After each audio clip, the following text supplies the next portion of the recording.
আমাদের বাঙালি সমাজে একটা নিয়ম আছে, যতদিন শাশুড়ি বেঁচে থাকবে ততদিন শাশুড়ির সংসারে ছেলের বউকে থাকতে হবে। সে চাইলেও আলাদা করে নিজের সংসার পাবে না। শাশুড়ির সংসারে শাশুড়ির কথা মতোই সব চলবে। এখানে ছেলের বউয়ের কোনো স্বাধীনতা থাকবে না।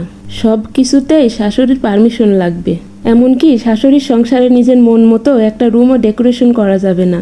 বেশি কিছু বললেই বলবে নিজের সংসারে যা খুশি কইরো, আমার সংসারে সব চলবে না। কিন্তু দেখো, আমাদের মতো সেই অসহায় বউগুলোর নিজের সংসার বলতে যা বোঝায় তা হলো শাশুড়ি মরার পর। তার আগে নিজের সংসার, সেটা আবার কি? বুড়া মানুষ বাঁচবেই আর কদিন। শাশুড়ি মরলে সবই তো তোমার। তো বউটা অপেক্ষা করতে থাকে কতদিনে শাশুড়িটা মরবে আর এই সংসারটা তার হবে। শুনতে খারাপ হলেও এটাই বাস্তব সত্যি। তো হ্যালো এভরিওয়ান, আসসালামু আলাইকুম। সবাই কেমন আছেন? আশা করছি সবাই ভালো আছেন, সুস্থ আছেন।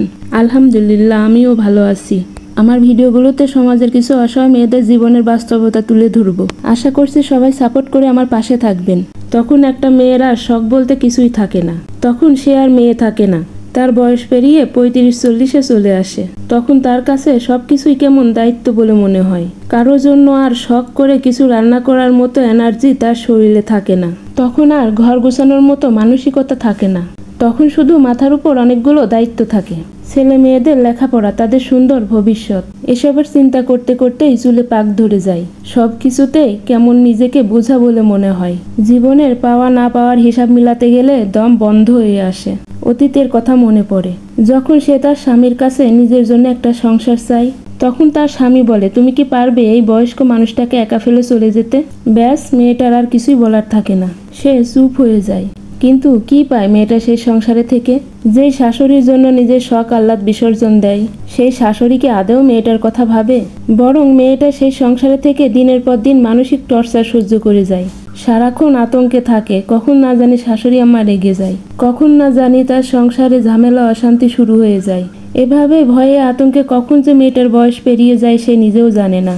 হঠাৎ অনেক বছর পর মেয়েটার মনে পড়ে, সংসারের ঝামেলা সামলাতে গিয়ে কখনো তার স্বামীর সাথে একটু স্মৃতি তৈরি হয়নি। সারাদিন কাজের পর রাতে সময় করে স্বামীর জন্য একটু শাড়ি পরে কপালে কালো টিপ লাগানো হয়নি। সংসারে সবার সাথে থেকে লজ্জায় স্বামীর সাথে হাত ধরে একটু বৃষ্টিতে ভিজার সুযোগ হয়নি মেয়েটার মনে পড়ে যায়। অনেকদিন হলো তার স্বামীর সাথে একান্তে বসে একটু গল্প করা হয়নি। মেয়েটা দৌড়ে যায় স্বামীর কাছে।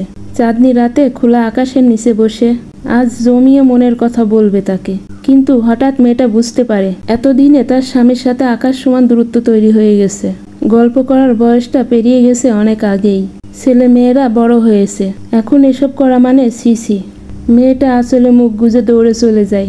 নিজেকে বন্দি করে নেয় অন্ধকার চার দেওয়ালের মাঝে।